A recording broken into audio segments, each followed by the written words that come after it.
Welcome, everybody. Good to be with you, as always. And just a reminder, we'd love to have you join us at our only in-person retreat of the year at Kripalu. It's going to be a wonderful time, a very intimate time for us to connect, to deepen into the teachings. The big thing with spiritual awakening is we want to awaken, not just for a moment, we want to awaken in a permanent way. Of course, retreat is a time when we dedicate ourselves to this path fully. We don't have any distractions. It's a time to really open and to stay open, to solidify and stabilize in this openness. So I do hope you can join us. It's July 16th through the 21st. That's coming up in a couple of weeks here. So plenty of room. It's going to be really small and be a wonderful opportunity. So we'd love to have you. Okay. All right. So we're going to, let's talk a little bit about today's teaching. And, this question comes up on the path with Kundalini because Kundalini is so overwhelming and it can really, it can really make us feel like, geez, I have no control on this path. And control, it's an interesting question. It's an interesting thing to contemplate is, well, who is it that's controlling? What is it that I'm trying to control? And do I need to control? Now, from an egoic perspective, the ego is always wanting to be in control. That makes it feel safe. But on the path of spiritual awakening, we're giving ourselves permission to open to that which is uncontainable, uncontrollable. And for most people, like when they really get on the path, they start to have this, I'm just going to say this, an oh shit moment, where they realize that the thing that they are opening to is much, much greater than who and what they've originally known themselves to be. Now, when that moment happens, we can go one of two ways. We can say, yes, this is what I've always wanted, and just jump and make this giant leap into the ocean of Kundalini Shakti, letting go into the freedom of letting the ocean flow in us and as us. Or we can do what most humans do, is we look at this and we say, oh my God, this is terrifying. I'm going to shut down. I'm going to grip. I'm going to close. I'm going to resist this thing. And the great Krishnamurti, he used to say this, like if anyone really knew what I was speaking about or what I was inviting them to open to, they wouldn't want to touch this with a 10-foot pole. Because again, to the ego, this is utterly terrifying. Utterly terrifying that there's something greater than us that we cannot control. And then it goes into its typical fight or flight response and just guarding, veiling, defending, fighting with, resisting. And then that creates a whole, we could spend a whole lifetime doing that. But some point on the path, we have to ask ourselves, do I trust in Kundalini Shakti? Do I trust in the grace of God? Do I trust in the Divine Mother? Or do I simply trust in the voice in my mind, which is telling me, no, no, no, no, no? Which voice do I trust in? And I've said this often, that to truly be awake, you have to be kind of crazy. And by that, I mean crazy enough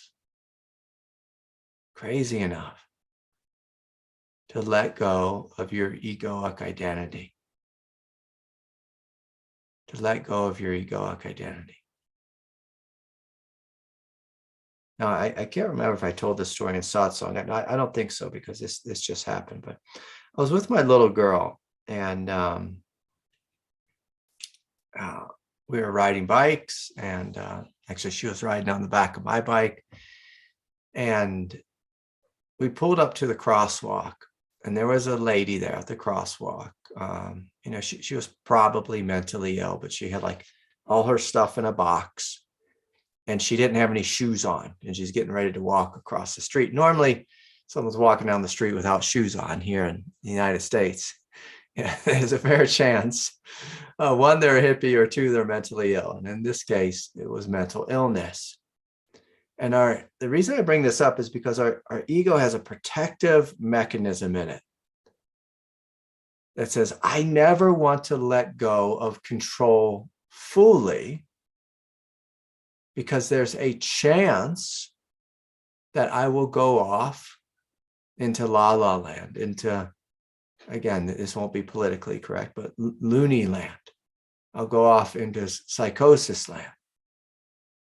And so the superego, is always, like what Freud taught, always kind of keeping the door shut, because it's afraid if I let that door rip wide open, I'll let go into the id, and then I'll either become homicidally rageful, or I'll lose all my marbles will pour out of my head, and I'll be walking down the street with no shoes, not paying my bills, losing my house, and whatever, but lost in the land of mental illness. But on the path of spiritual awakening, we have to ask ourselves,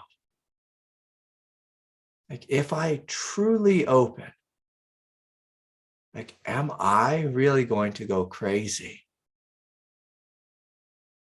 Or am I going to let go of a lesser mind and open into the divine mind? Am I going to let go of a lesser mind and open into a divine mind? And this is what Kundalini Shakti is wanting from us, is for us to open and to trust and to truly let go of the steering wheel. And say, God, you lead my life. You lead my life. You steer me. You steer me. Now, I can tell you that later in the day, actually just a couple minutes later, my daughter and I, we went looking for one of my daughter's friends. And this is a friend who we'd never been to this little girl's house before. And so we kind of knew vaguely where she lived. And we went to that area. I was kind of like using my ego, using my mind, thinking, okay, I know they live in this area. We kind of strolled the streets, weaved in and out. We finally found the house. We knocked on the door, but no one was home. No one was home. And so we let go of it. And then later that evening, and what I was really wanting to get the mother's phone number so I could call and set up a time where the two kids could play, but no one was home. And so we forgot about it. And then later that evening, through the divine grace, we were at the hot springs, and the mother just happened to walk in the hot springs as we were walking out. And I said, hey, Lacey, can I get your phone number? Because, Ani would love to play with Piper. Would love to play with Piper. You see, when we let go of our human mind, we let go of our human intelligence. This is how Kundalini Shakti flows. If there's something true within you, then God will connect you to it. God will connect you to it. And so it's this different type of intelligence, the intelligence of synchronicity, the intelligence of grace, where things fall in your lap, the intelligence of sometimes where God puts pressure on the things that are not serving you, so that you can let go of that, so God can give you something that does serve you. And so in this moment of non-efforting, like not looking for the friend, The friend showed up. The friend showed up. And so again, our ego has this great fear. If I let go of control, my life will not work out. Everything will fall to pieces. I'll either go crazy, I'll lose my mind. I'll become, rageful and an uncontrollable egomaniac. But the only thing true there is you will lose your mind. And in its place, a greater mind will come forward. And the beautiful thing with Kundalini awakening is you literally awaken to 7 new minds. A new mind in the crown that is eternally trusting. A new mind in the third eye, which is actually empty and without very much thought. And then the thoughts that do arise in this space are divine thoughts. And so a new mind in the throat chakra, where you feel trusting and open to express your divinity and your gift here on planet Earth. A new mind in the heart. So the heart mind from egoic terms is based on, I feel incomplete and I need someone to complete me. I feel abandoned. I feel whatever, inadequate, unworthy. And in that place, you feel a sense of wholeness and compassion and a deep knowingness that you and God are one. And so in each of the chakra centers, a new mind awakens. It's much different than the egoic mind. And so I'm going to invite us all just to play a little game so we can close our eyes here. We'll just take some breaths. I'm just dropping into the body gently, relaxing and opening. I'm going to invite you to feel right through your spine, your central nervous system, kind of feeling into your egoic nature.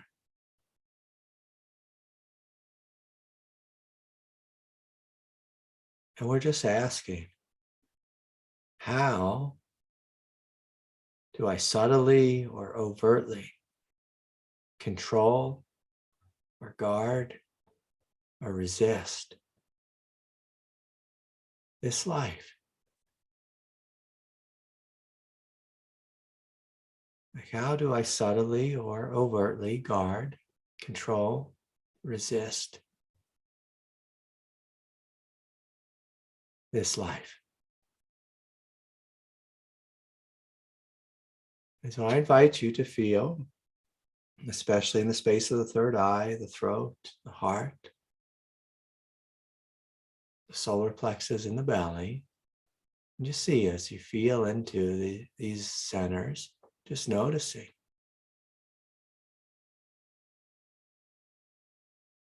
Noticing the ways you guard. Noticing the ways you veil your divinity. Noticing the ways you control. Where you fight, you resist against this great force of Kundalini.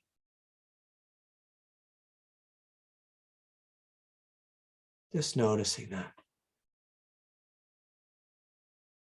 Then we'll flip the question around and ask, what would it be like to let go of control?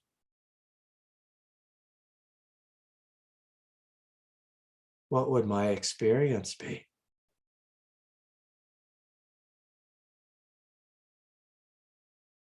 if I let go of all egoic controlling? The space of the belly and the pelvis.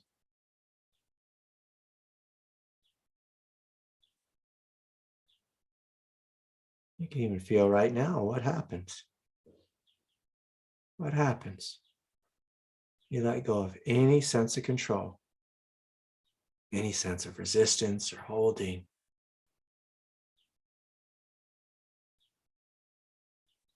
The pelvis, the hara, the solar plexus,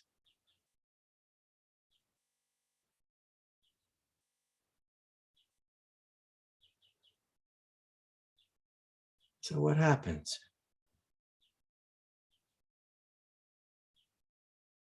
Oh, as we're breathing in and breathing out,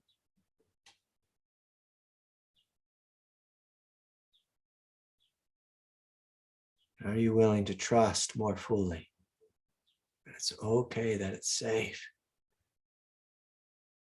to let go of any egoic gripping? And if you notice, like with the Kundalini, well, what happens?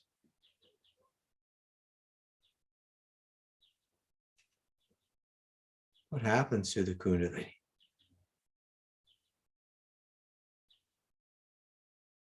When you let go of control? Does it not flow more fluidly, more intensely? Might even get a little bit more wild. And can you trust in its wildness? Can you trust in what's here?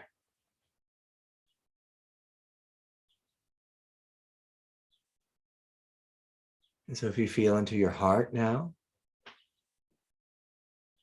you're just noticing, well, how are the ways that I control in the space of my heart?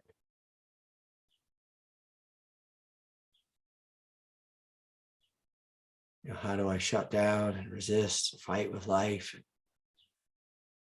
fight with the Kundalini? And do I need to do this? Do I need to guard in the space of the heart? Do I need to guard in the space of the heart? And sometimes we guard like on the left of the heart, at the right of the heart, right in the front, maybe we guard the back. What would my life be like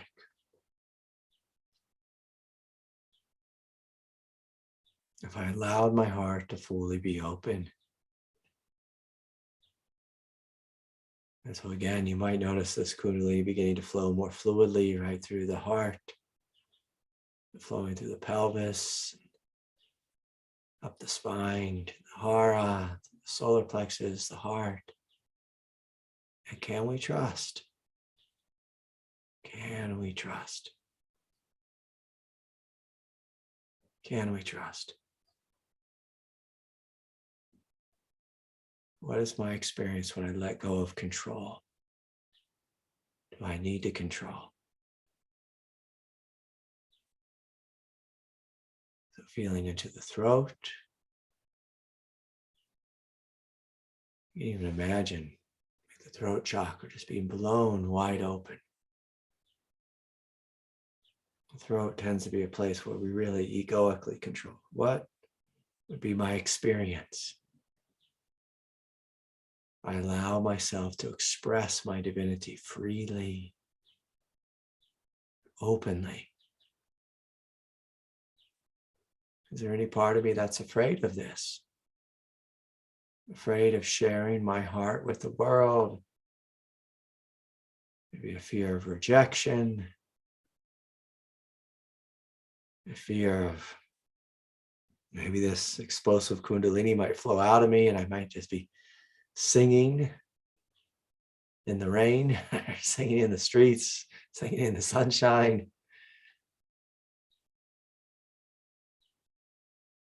Singing on a cold, dreary day when no one else is happy.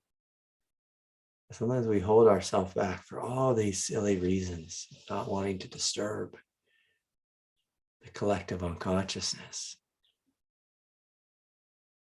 Could you imagine yourself being free in the space of the belly, the heart, the throat?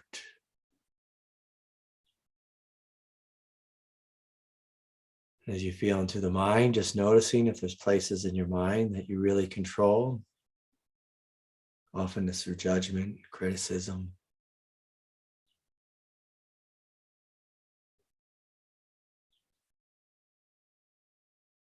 What would life be like if we let go of all control in the space of the mind?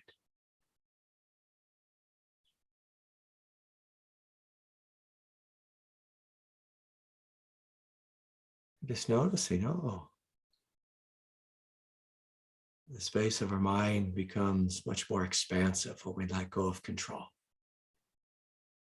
Like a basic math equation there. The more you control, the smaller you feel. The less you control, the bigger, the wider, the vaster you feel.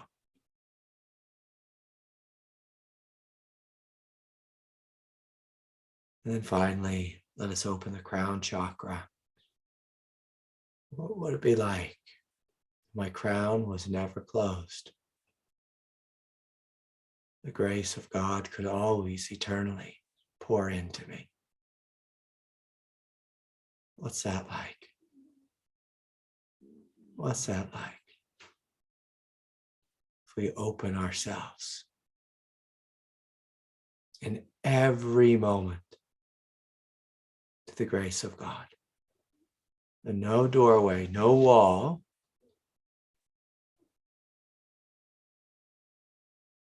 between us and heaven. Between us and heaven.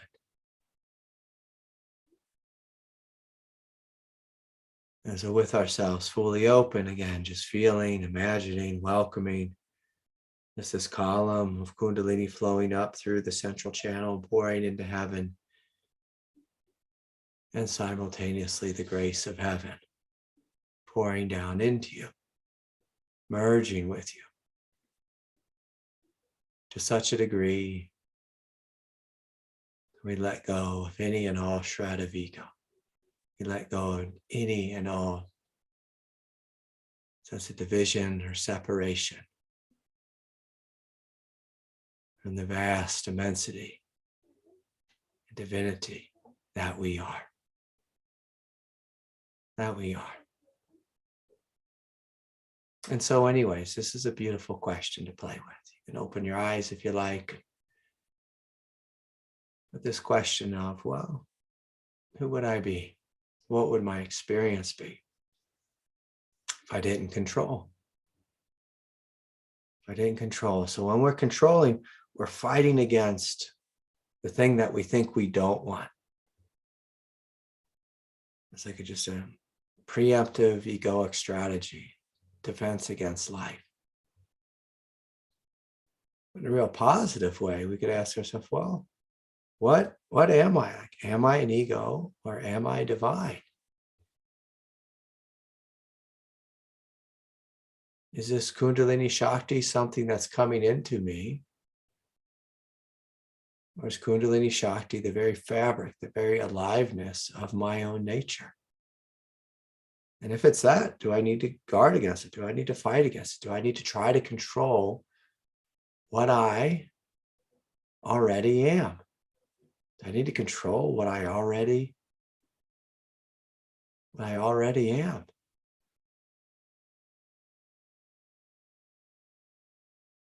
Like, do I need to control my nature? Of course not. Of course not. And again, we can keep these questions really positive. We could ask, well, what do I want? Like, what type of life do I want? Am I walking in this direction? So again, control is this idea that we're fighting against, that which I don't want. But in order to have what you do want, we have to let go of control. We have to be willing to open and walk in the direction of the life we actually want. It's like control and trust are on opposite ends of the spectrum. Now, in regards to Kundalini, Kundalini is happy when you are walking in the direction of truth. Kundalini is very unhappy when we're walking against the truth or fighting with the truth or resisting what is.